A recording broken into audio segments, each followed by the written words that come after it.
ಇವತ್ತು ಬೆಳಗ್ಗೆ 10:30 11 ಗಂಟೆ ಸುಮಾರದಲ್ಲಿ ಮಂಡ್ಯ ನಗರದ ಸ್ವರ್ಣಸಂದ್ರ ಹತ್ತಿರ ಮಂಡ್ಯ ಟ್ರಾಫಿಕ್ ಪೊಲೀಸ್ ಠಾಣೆಯ ಸಿಬ್ಬಂದಿಗಳು ಸಂಚಾರ ನಿಯಮಗಳನ್ನು ಮತ್ತು ಸಂಚಾರ ಸೇಫ್ಟಿ ಮೆಜರ್ಸನ್ನು ಯಾರು ತೆಗೆದುಕೊಡ್ತಾ ಇಲ್ಲ ಅಂಥ ವಾಹನಗಳನ್ನು ಚೆಕ್ ಮಾಡ್ತಾಯಿದ್ರು. ಆ ಒಂದು ಸಂದರ್ಭದಲ್ಲಿ ಮದ್ದೂರು ತಾಲೂಕಿನಿಂದ ಒಂದು ಮಗು ನಾಯಿ ಕಚ್ಚಿದೆ ಅಂತೇಳಿ ಅದನ್ನು ಆಸ್ಪತ್ರೆಗೆ ಅವರ ಪೋಷಕರು ತೆಗೆದುಕೊಂಡು ಬರ್ತಾಯಿದ್ರು.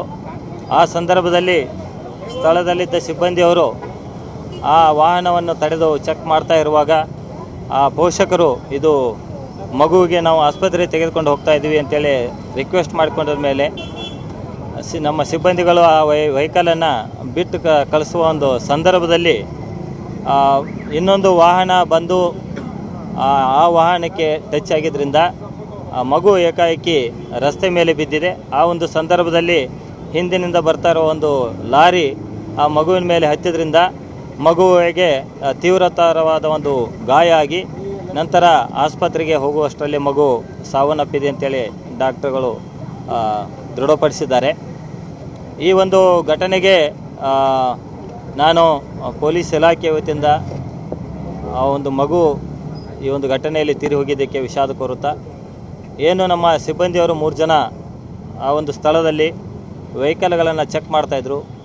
ಆ 3 ಜನ ASIಗಳು ಅವರು ಸರಿಯಾದ ಸುರಕ್ಷತಾ ನಿಯಮಗಳನ್ನು ಪಾಲಿಸದೆ ಈ ವಾಹನಗಳನ್ನು ತಪಾಸಣೆ ಮಾಡ್ತಾ ಇರುವುದು ಮೇಲ್ನೋಟಕ್ಕೆ ಕಂಡು ಬಂದಿದ್ದರಿಂದ 3 ಜನ ASIಗಳಾದ ASI ಜಯರಾಮ್, ASI ನಾಗರಾಜ ಮತ್ತು ASI ಗುರುದೇವ್ ಈ 3 ಜನ ಸಿಬ್ಬಂದಿಯವರನ್ನು ನಾನು ತಕ್ಷಣದಿಂದ ಜಾರಿಗೆ ಬರುವಂತೆ ಅಮಾನತುಪಡಿಸಿದ್ದೀವಿ ಮತ್ತು ಅವರ ಮೇಲೆ ಇನ್ನೂ ಹೆಚ್ಚಿನ ಒಂದು ವಿಚಾರಣೆಯನ್ನು ನಾವು ಕೈಗೊಳ್ತೀವಿ. ಮತ್ತು ಏನು ಈ ಘಟನೆ ಆದ ನಂತರ ಮಗುವಿನ ಪೋಷಕರು ಮತ್ತು ಸೇರಿದಂತೆ ಹಲವಾರು ಜನ ಸ್ಥಳದಲ್ಲಿ ಸೇರಿಕೊಂಡು ಈ ಒಂದು ಮಿಮ್ಸ್ ಮುಂದಗಡೆನ ಒಂದು ಮುಖ್ಯ ರಸ್ತೆಯಲ್ಲಿ ಮಗುವಿನ ಶವವನ್ನು ಇಟ್ಟುಕೊಂಡು ಹಲವಾರು ಬೇಡಿಕೆಯನ್ನಿಟ್ಟು ಪ್ರತಿಭಟನೆ ಮಾಡ್ತಾಯಿದ್ರು. ಅವು ಎಲ್ಲರ ಜೊತೆ ನಾವು ಮಾತಾಡಿದ್ದೀವಿ. ಅವ್ರದ್ದು ಮುಖ್ಯ ಬೇಡಿಕೆ ಏನಾಗಿತ್ತು ಅಂತಂದರೆ, ಯಾರು ಸಿಬ್ಬಂದಿಗೆ ತಪ್ಪಿಸ್ತಾ ಇದ್ದಾರೆ ಅವ್ರ ಮೇಲೆ ಕ್ರಮ ಆಗಬೇಕು ಮತ್ತು ಸರ್ಕಾರದಿಂದ ಮಗುವಿಗೆ ಸಾಧ್ಯವಾದಷ್ಟು ಸಹಾಯಧನ ಕೊಡಬೇಕಂತ ಹೇಳಿದ್ದಾರೆ. ಇದ್ರ ಬಗ್ಗೆ ನಾನು ಸ್ಥಳೀಯ ಜನಪ್ರತಿನಿಧಿಯವರ ಜೊತೆ ಮಾತನಾಡಿ ಅವರು ಸಹಿತ ಸರ್ಕಾರದಿಂದ ಸೂಕ್ತ ಪರಿಹಾರವನ್ನು ಒದಗಿಸುವ ಬಗ್ಗೆ ತಿಳಿಸಿರುತ್ತಾರೆ. ಮತ್ತು ಇನ್ನು ಮುಂದೆ ಸಹಿತ ಈ ರೀತಿ ಘಟನೆಗಳಾಗದಂತೆ ನಾವು ಸಹಿತ ನಮ್ಮ ಜಿಲ್ಲೆಯಲ್ಲಿಯ ಎಲ್ಲ ಅಧಿಕಾರಿ ಮತ್ತು ಸಿಬ್ಬಂದಿಯವರಿಗೆ ಸೂಕ್ತ ನಿರ್ದೇಶನಗಳನ್ನು ಕೊಡ್ತೀನಿ. ಮುಂದಿನ ದಿನಗಳಲ್ಲಿ ಈ ರೀತಿ ಘಟನೆ ಆಗದಂತೆ ಸೂಕ್ತ ಗಮನವನ್ನು ನಮ್ಮ ಇಲಾಖೆಯಿಂದ ಹರಿಸ್ತೀವಿ. ಅಧಿಕಾರಿಗಳಲ್ಲಿ ತಪಾಸಣೆ ಮಾಡ್ತಾ ಇರೋದು ಸರಿ ಇಲ್ಲ ಅನ್ನುವಂಥದ್ದು ಎಲ್ಲರ ಆರೋಪ ಇರುವಂಥದ್ದು. ಯಾಕಂದರೆ ಸಾಕಷ್ಟು ವಾಹನಗಳು ಬರ್ತಾ ಇದೆ, ಇಂಥ ಸ್ಥಳದಲ್ಲಿ ತಡೆಯುವಂಥದ್ದು ಇದೆಲ್ಲ ಮಾಡಬಾರ್ದು ಅನ್ನೋದು. ಈಗ ಹಿಂದೇನು ಸಹಿತ ನಾವು ಹೇಳಿದ್ದೀವಿ, ವಿಜಿಬಲ್ ಅಫೆನ್ಸಸ್ ಏನಿರ್ತವೆ ಅಂಥ ಗಾಡಿಗಳನ್ನು ಮಾತ್ರ ಚೆಕ್ ಮಾಡಿ ಮಾಮೂಲಿ ಏನು ತಪ್ಪು ಮಾಡದೇ ಇರೋ ವಾಹನಗಳನ್ನು ತಡೆದು ಅದರ ದಾಖಲಾತಿಗಳನ್ನು ಚೆಕ್ ಮಾಡೋದು ಮತ್ತು ಇನ್ನಿತರ ದಾಖಲಾತಿ ಚೆಕ್ ಮಾಡೋದು ಬೇಡ ಅಂತೇಳಿ ನಾವು ಹಿಂದೇನು ಸಹಿತ ಹೇಳಿದ್ವಿ. ಆದರೂ ಸಹಿತ ಕೆಲವೊಂದು ವಿಜಿಬಲ್ ಅಫೆನ್ಸ್ ಅಂತಂದರೆ ಮೊಬೈಲ್ ಯೂಸ್ ಮಾಡ್ತಾ ಇರ್ಬೋದು, ಡೇಂಜರಸ್ಸಲ್ಲಿ ಡ್ರೈವಿಂಗ್ ಮಾಡ್ತಾ ಇರ್ಬೋದು, ತ್ರಿಬಲ್ ರೈಡಿಂಗ್ ಇರ್ಬೋದು, ವೀಲಿಂಗ್ ಮಾಡ್ತಾ ಇರ್ಬೋದು ಮತ್ತು ಹೆಲ್ಮೆಟ್ ಧರಿಸದೆ ಪ್ರಯಾಣ ಮಾಡ್ತಾ ಇರ್ಬೋದು. ಇಂಥ ಒಂದು ಕಣ್ಣಿಗೆ ಕಾಣುವಂಥ ಒಂದು ಸಂಚಾರ ನಿಯಮಗಳ ಉಲ್ಲಂಘನೆ ಆದಾಗ ಮಾತ್ರ ಅಂಥ ವಾಹನಗಳನ್ನು ತಡೀರಿ ಅಂತೇಳಿ ಹೇಳಿದ್ವಿ. ಆದರೂ ಸಹಿತ ಈ ಒಂದು ಇನ್ಸಿಡೆಂಟ್ನಲ್ಲಿ ಮಗು ಆಸ್ಪತ್ರೆಗೆ ಹೋಗುವಾಗ ಒಂದು ವಾಹನವನ್ನು ತಡೆದಿದ್ದು ಮೇಲ್ನೋಟಕ್ಕೆ ತಪ್ಪು ಅಂತ ಕಂಡು ಬಂದಿದ್ದರಿಂದ ಸದರ ಸಿಬ್ಬಂದಿಯವರ ಮೇಲೆ ನಾವು ಕ್ರಮ ಕೈಗೊಂಡಿದ್ವಿ.